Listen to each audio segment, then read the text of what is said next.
Hello and welcome to another episode of Physics2212. Today we're going over lab number 2, which is a direct sequel to lab number 1, charged tape.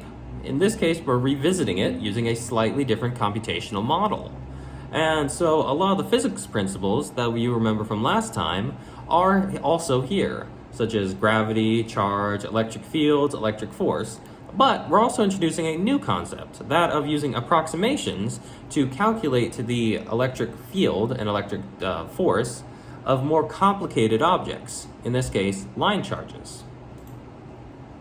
So for this model, in comparison, we're using a sum of point charges and still treating the two charge tapes as equal. And similarly to last time, this model doesn't account for factors like the stiffness of tape and other physical factors like air currents that may have affected the top tape's movements.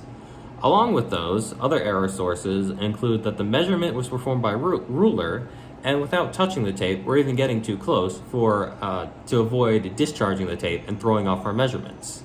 As well as that, the computation is an approximation. It's not perfect, so there will be some small differences here. For the observed values, it's very similar to last time, identical to last time. The tape length was 24.5 centimeters, and the final distance when the tape seemed to reach equilibrium with gravity was 5 centimeters away. And for the calculations, we're using a lot of the F equals mg. You've seen that hundreds of times, starting in Physics 1. But we're just taking the mass of the tape multiplied by the force of gravity, and multiplied by the acceleration of gravity. And for the electric force on tape, we're using kind of a more complicated equation where we're taking the dE and dQ, which is the electric field and the electric charge, they're taking the sum of that for n iterations, where n is the number of charges that we're approximating the tape as.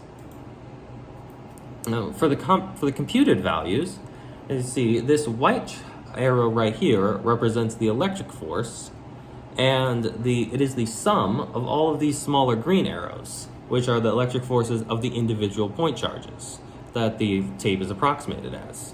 And this yellow arrow down here is the gravitational force.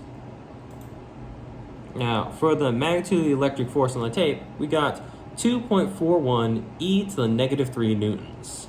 And some of the assumptions we made which enabled this was that the tapes were treated as line charges with zero width. So basically a line of point charges. And only the top tape is treated as the system. Everything else is in the surroundings.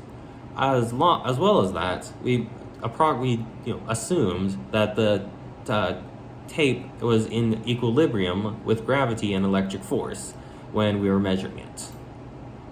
Now, what if I modeled the system just as a series of 2-point charges? And, fortunately for everyone here, we already did that. And the force we got was 2.401 e to the negative 3 newtons. Now, this is slightly smaller than the computed force of 2.41 e to the negative 3 newtons, but it's still very close. And this indicates that the true value of the charge is near those, or can be taken from those two numbers.